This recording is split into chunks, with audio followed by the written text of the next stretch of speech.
বন্ধুরা দেখুন, শীতের সময় যে খোসাগুলো বেশি হয়, কপি, তারপরে দেখুন এখানে মটরশুঁটি আছে, নানা রকম সবজির খোসা এখানে আছে। এইগুলো এর মধ্যে আমি দিয়ে দিচ্ছি। একটা এইরকম আপনারা বালতি নেবেন, বালতির মধ্যে করতে পারেন বা যে কোনো জায়গার মধ্যে, মাটি টবের মধ্যেও আপনারা করতে পারেন। এইভাবে আমি এই সমস্ত দেখুন এখানে কমলা লেবুর খোসাও আছে, সব দিয়ে দিচ্ছি ক্যারি প্যাকেটের মধ্যে। এইভাবে জমা করে রেখে দিয়ে এইভাবে সমস্ত দিয়ে দিচ্ছি। দেখুন এখানে শাকও আছে, শাকের গোড়াগুলো আমি দিয়ে দিচ্ছি। এরপর যেটা দেবো বন্ধুরা, দেখুন এইখানে যেটা দেবো, এইখানে আছে শুধুমাত্র সবজির খোসা না, এখানে আছে চা পাতাগুলোকে জলে ভালো করে ধুয়ে সেটাও আমি দিয়ে দিচ্ছি। তারপর এখানে ডিমের খোসাটাকে এইভাবে আমি গুঁড়ো করে ডাস্ট এইভাবে গুঁড়ো করে দিয়ে দিচ্ছি। এটা কাঁচা ডিমের খোসা, এটা ভালো করে জলে এইগুলোকে ভালো করে ধুয়ে নিয়েছি। তার মধ্যে দেখুন এখানে আছে পেঁয়াজের খোসাও আছে। যা হবে শুধুমাত্র রান্না করার সবজি বাদে আপনারা সমস্ত রকম এর মধ্যে দিয়ে দেবেন। তারপর এখানে আমি যেটা দিই সেটা হচ্ছে বন্ধুরা একটু সরিষার খোল, এইভাবে আমি এক মুঠো দিয়ে দিচ্ছি।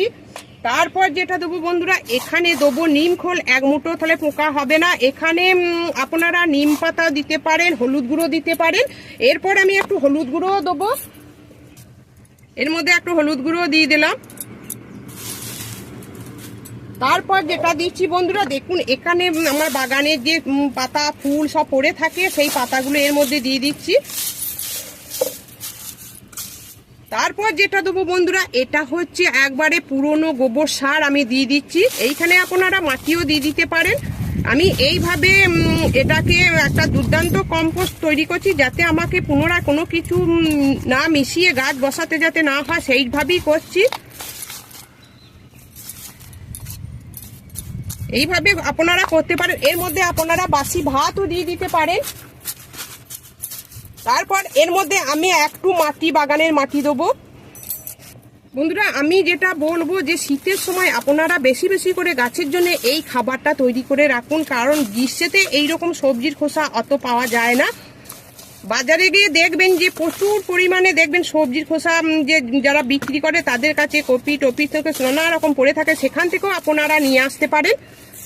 এইভাবে মাটিটা দিয়ে দিলাম। তারপর যেটা দেবো বন্ধুরা, দেখুন এইখানে গুড় আছে, এই গুড় জল আমি এর মধ্যে একটু অল্প করে ছিটিয়ে দেবো। এটাকে ভালো করে একটু হুলিয়ে নেবো। এইখানে আপনারা টক দই দিতে পারেন, ভাতের মাছ দিতে পারেন। তাড়াতাড়ি এটা কি হবে, ডিকম্পোজ হয়ে যাবে।